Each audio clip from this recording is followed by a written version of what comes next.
Թուրքիան ավելի քան 20 տարի միահեծան կառավարող Ռեջեփ Թայիփ Էրդողանն ամեն գնով փորձում է ոչնչացնել երկրի ընդդիմությանը։ Այսպիսի մեղադրանք են հնչեցնում երկրի նախագահի հասցեին ընդդիմադիր հանրապետական ժողովրդական կուսակցության անդամներն ու աջակիցները։ Երկրի ամենամեծ ընդդիմադիր ուժի դեմ իրավական համակարգի վերջին քայլերը դիտարկվում են որպես Թուրքիայի ժողովրդավարության ու ավտոկրատիայի միջև անկայուն հավասարակշռության լուրջ փորձություն։ Թուրքիայի դատարանը չեղարկել է կուսակցության 2023 թվականի համագումարի արդյունքները, կասեցվել է կուսակցության ղեկավար Օզգյուր Օզելի եւ մյուս անդամների պաշտոնավարումը։ Վճռի համաձայն պետք է վերականգնվեն կուսակցության նախկին ղեկավարի եւ այլ բարձրաստիճան անձանց պաշտոնները։ Դատարանի որոշումը չեղյալ է հայտարարում Օզելի ընտրությունը եւ փաստացի վերականգնում կուսակցության նախկին ղեկավարությանը, այդ թվում նախկին առաջնորդ Քեմալ Քլեջդարօղլուին։ 2023 թվականի համագումարից հետո կուսակցական բոլոր որոշումները եւս չեղյալ են հայտարարվել։ Ընդդիմության հազարավոր համագիրներ բողոքի ակցիա են իրականացրել կուսակցության կենտրոնակայանի մատույցներում, իրենց աջակցությունը հայտնելով քաղաքական ուժին։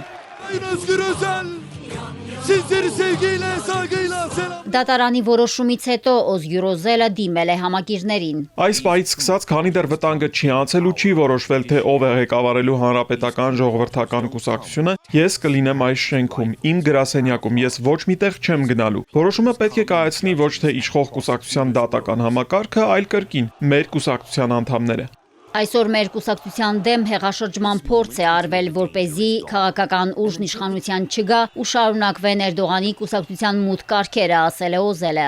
Մենք այդ հեղաշրջման հեղինակներին լավ ենք ճանաչում։ Նրանք գալիս են ոչ թե տանկերով ու թնդանոթներով, այլ դատական իշխանությամբ, դատավորների ու դատախազների համազգեստով։ Նրանք չեն հասկանում ոչ օրենք, ոչ խիղճ, ոչ մարդու իրավունքներ։ Նրանք վախենում են միայն ձեզնից, հրապարակում հավաքվածներից։ Երբ մենք ոտքի ենք կանգնում, նրանց ծնկները դողում են։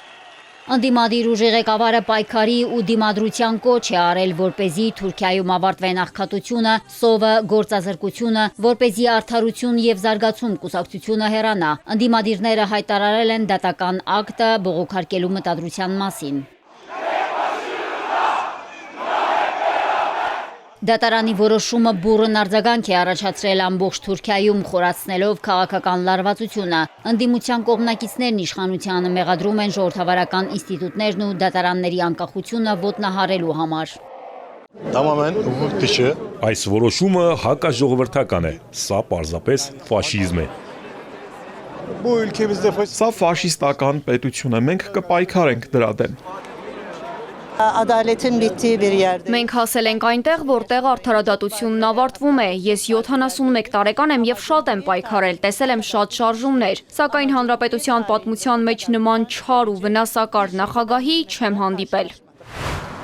Ներքաղաքական լարվածության խորացման ֆոնին երկրի ֆոնդային շուկայում ավելի քան 6% անկում է գրանցվել։ Ընդդիմադիր ուժը հայտարարել է, որ աշխարհը հաղթահարել է գնաճը, այն պահպանելով մինչև 4%-ի սահմաններում, մինչդեռ Թուրքիայում գնաճը կազմում է 32%։ Թուրքիան առաջինն է Եվրոպայում բարձր գնաճի ցուցանիշով ու 5-րդն ամբողջ աշխարհում։ Ընդդիմությունը պնդում է, այս ամենը տեղի է ունենում անպատասխանատվության, հեղաշրջումների, շուկայական փլուզումների, պահուստային ֆոնդի զրոյացման պատճառով։ Ընդդիմադիրներն ու ակտիվիստները հայտարարում են, հանուն իրենց փառասիրության թուրք ազգի ճակատագրի հետ խաղացողները պետք է հենց ժողովրդի արժանի պատասխանը ստանան։